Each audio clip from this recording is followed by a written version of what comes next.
ಇಂದೇ ಡೌನ್ಲೋಡ್ ಮಾಡಿ ಮತ್ತು ನಿಮ್ಮ ನೆಚ್ಚಿನ ಶೋಗಳನ್ನ ಆನಂದಿಸಿ. ನಮಸ್ಕಾರ.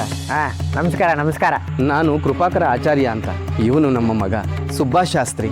ಏನು ಬಂದಿದ್ದು? ಗುರುಗಳನ್ನ ಭೇಟಿ ಮಾಡಬೇಕಾಗಿತ್ತು. ಕಾರಣ?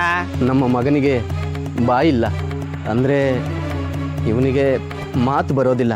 ಅವರ ಕರುಣೆಯಿಂದ ನಮ್ಮ ಮಗನಿಗೆ ಏನಾದರೂ ಸಹಾಯ ಆಗಬಹುದಂತ ಕೇಳೋಣ ಅಂತ ಬಂದ್ವಿ. ಹೋಗಿ, ಧಾರಾಳವಾಗಿ ಹೋಗಿ ಹೋಗಿ. ನೀವು ಮಠಕ್ಕೆ ಬಂದಿದ್ದು ಬಹಳ ಸಂತೋಷವಾಯಿತು. ಇನ್ನೂ ಯಾಕೆ ಮಗುವಿಗೆ ಉಪನಯನವನ್ನು ಮಾಡಿಲ್ಲ? ನಂಬಿದ ಭಕ್ತರನ್ನ ನಮ್ಮ ಮೂಲರಾಮ ಎಂದು ಕೈಬಿಡೋದಿಲ್ಲ. ಚಿಂತೆ ಮಾಡಬೇಡಿ. ಮಗು, ಇಲ್ಲಿ ಬಾ.